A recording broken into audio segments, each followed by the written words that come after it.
क्योंकि आज कथाओं को संक्षिप्त में समास विधि से कहना पड़ रहा है, क्योंकि हमें अभी श्री राम का प्राकट्य और आज कृष्ण जन्म में भी जाना है। परीक्षित पूछ रहे हैं कि हे भगवान, सुना है कि एक बार भगवान ने देवताओं ने और देवतियों ने समुद्र मंथन किया, कृपया मेरे को सुनाइए। तब परीक्षित को सुखदेव जी सुना रहे कि हे राजन, एक बार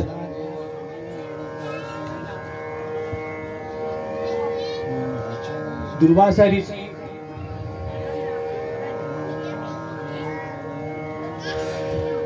स्वर्ग से आ रहे, पर दुर्वासा ऋषि ने अपने गले से माला निकाली और इंद्र को दी। इंद्र ने जो है उस माला को उठा करके अपने ऐरावत के ऊपर डाल दिया। ऐरावत ने वो माला सूंड से निकाली, पांव तले कुचल दी। दुर्वासा ऋषि ने ये दृश्य देखा, कुपित हो गए और कहा कि हे इंद्र, इस राज्य को पाकर के तुझे जो इतना बड़ा अभिमान होगा, जा तेरा वैभव छिन जा, वैभवहीन हो जा। देवता वैभवहीन हो गए। और जब वैभवहीन जब दैत्यों ने सुना तो दैत्यों ने जो है आक्रमण कर दिया, देवताओं को स्वर्ग से मार मार करके भगा दिया। बोले भक्त कुशल भगवान की जय जय श्री राधे। स्वर्ग पर जब दैत्यों का अधिकार हो गया तो भगवान के पास गए कि महाराज, दैत्यों ने हमें जो है वो भगा दिया। तो तब कहा, तुम ऐसा करो कि सारे तुम्हारा जो वैभव है, रत्न है, वो समुद्र में चले गए हैं अभिमान के कारण तुम्हारे, इसलिए समुद्र मंथन करो। का समुद्र मंथन करे तो कैसे करे, तो कहते तुम दैत्यों को भी अपने साथ में ले लो। आजकल भी जैसे हमारी राजनीति पार्टियां कट्टर दुश्मन को भी सत्ता पाने के लिए, सरकार बनाने के लिए गठबंधन कर लेती है। तो कहा कि गठबंधन कर लो और समुद्र मंथन करो। और एक उदाहरण दिया कि एक पिंजरे में चूहा फंसा हुआ था और सांप भी फंस गया। अब सांप भी फंस गया, चूहा की कला छेद करने की होती है, सांप की नहीं है। तो सांप ने कहा कि मेरा आहार है चूहा, मैं इसको आराम से खा सकता हूँ, लेकिन यदि मैं खा लूंगा इसको तो बाहर कैसे निकलूंगा, यही मर जाऊंगा। तो इसलिए सांप ने चूहे से दोस्ती कर ली और चूहे से कहा कि देखो, मैंने अब जो है चूहे खाने बंद कर दिए, तू और हम मित्र बन जाते हैं। चूहे ने कहा ऐसा तो हो नहीं सकता, तुम मेरे जन्मजात दुश्मन हो। कहे अब मैंने दुश्मनी छोड़ दी। तो कहा क्या करूं मैं, यदि तुम मुझे नहीं मारोगे या हमारी जाति वालों को नहीं मारोगे तो मैं मुझे क्या करना पड़ेगा। कहा तुम ऐसा करो कि इस छेद कर दो इस पिटारी पे और दोनों बाहर निकल जाएंगे। कहा ठीक है। तो चूहे ने काटना शुरू किया और जैसे ही छेद बना, सांप ने देखा कि छेद बन गया, अब निकल सकता हूं, और झपट से चूहे को लिया, निकल गया।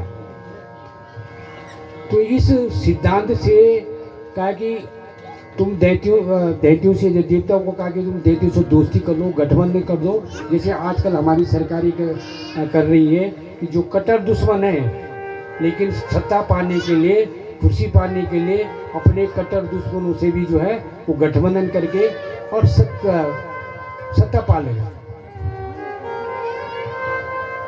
देवताओं को भी समझाया, देवताओं की समझ में आया। दैत्यों के पास गए, दैत्यों को कहा कि देखो भाई, समुद्र मंथन करेंगे तो क्या होगा, कि वहां से रत्न मिलेंगे, अमृत मिलेगा वहां से।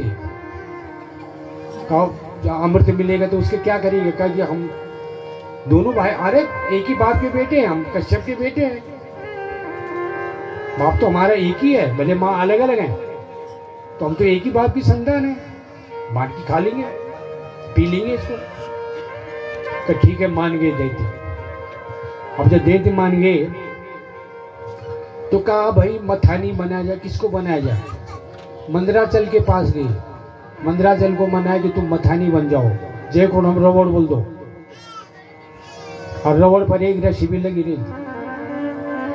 अब वो तो हमारे बच्चा हम तक ही सीमित रह गया, हमारे बच्चों तो जानन भी नहीं, तब तो मशीन होगी ना। लेकिन अभी तक हमारे घर गाँव में वो रबड़ी रही हुई। तो मंदराचल मथानी और नेति बन गया बासुकी। मंदराचल को जैसे उठाने को गए, गणेश भगवान की पूजा नहीं की। सबसे पहले जब हमारे गणेश जी की पूजा की जाती है, लेकिन देवताओं ने नहीं की, तो मंदराचल गिरने लगा। सब दैत्य और देवता जो है वो दब गए। किसी का हाथ टूटा, किसी का पांव टूटा। दैत्य घबरा गया, उन्होंने कहा नहीं भाई, हमने नहीं करना ये, हम में मानने के लिए नहीं है, हम नहीं, अब तुमने हम समुद्र मंथन नहीं करेंगे। तो भगवान ने फिर उस मंदराचल पर्वत को ला करके और समुद्र में स्थापित किया, कच्छप में, और ला करके फिर बासुकी नीति बना रस्सी। अब सिर की तरफ कौन लगे? भगवान ने कहा देवताओं को, भाई देवताओं तुम देखो, तुम बड़े हो, तुम लग जाओ सिर की तरफ। देवता ने कहा है हम भी तो बड़े बाप के औलाद है, हम लगेंगे सिर की तरफ। बोलने का मतलब ये है कि जो दुष्ट व्यक्ति होता है, यदि तुम जो जैसे किसी को कह भाई ये दो चीज़ है वो उठा लो, ये एक छोटी है एक बड़ी, जो भी है, तो उन्होंने कहा कि हम जो बड़ा है, हम भी बड़े बाप की हैं, सिर की तरफ हम नहीं लग सकते क्या? हम कम है? तो ठीक है तुम लग जाओ। तो सिर की तरफ लगे दैत्य, पूंछ की तरफ लगे देवता। घर्षण होने लगा, लेकिन पहले निकल गया विषु। ये समुद्र मंथन कोई और मंथन नहीं है, ये हमारा मन का मंथन है। और जब हम सोते, जैसे ये परिवार है, ये जो परिवार आज चौथे दिन में जो यज्ञ संपन्न होने जा रहा है, जब पहले सोचा होगा कि भागवत होगा, कैसे होगा, खर्च का क्या होगा, फलाना आएगा कि नहीं आएगा, अरे इतना कष्ट होगा, इतना खर्च होगा, पहले विषि निकलता है, पहले बुराइयां निकलती है कि मंथन किया तो निकला विष। अब विष निकला तो क्या होगा? हाहाकार मच गया। हाहाकार जब मचा तो कहा विष को कौन पिएगा? तो चले गई भगवान शंकर के पास। शंकर भगवान के पास जब गए तो कहा देवताओ, देवताओ क्या चाहते हो? कहा महाराज, देव देव महादेव भूतात्मा भूत भावना कायिना शरणापन्नो त्रिलोक्या विश्व दहना दिशा।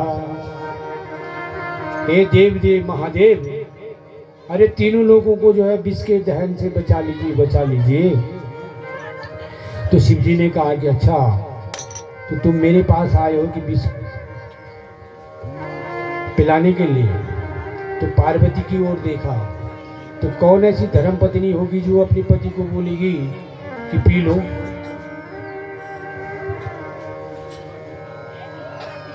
लेकिन माँ पार्वती है, वो कहती है कि यदि दैत्यों का और देवताओं का भला होता है, परोपकार है, तो आप इसको ग्रहण कर सकते हो। तो तब तो हलाहली के भगवान शंकर ने हाथ में विष को लिया और विष को पी लिया। कुछ जो बूंदे जो गिरी, सांप बिच्छू इत्यादि, तो उन्होंने जब उसको लिया तो वो भी जहरीले हुए। अब जब विष को लिया और गले में रखा, कहा यदि अंदर लेता हूँ तो अंदर मेरे नारायण है, और बाहर निकालता हूँ तो बाहर ये संसार जलता है, इसलिए गले में ही अटका के रखा और नाम पड़ गया भगवान शंकर का नीलकंठ। बोले नीलकंठ भगवान की जय जय श्री राधे श्याम। नीलकंठ नाम पड़ा, विषपान कर दिया, कालकूट विष। और कालकूट विष जब पी गए तो बहुत गर्मी लगने लगी। भवानी से बोले कि भवानी बहुत गर्मी लग रही है। भवानी बोली प्रभु आज्ञा करिए ना, कहीं हिल स्टेशन अपने कैलाश में चलते हैं। और तब चले गए कैलाश में। तो विशेष विष औषधम, फिर भगवान ने जो है चंद्रमा को धारण किया शीतलता के लिए।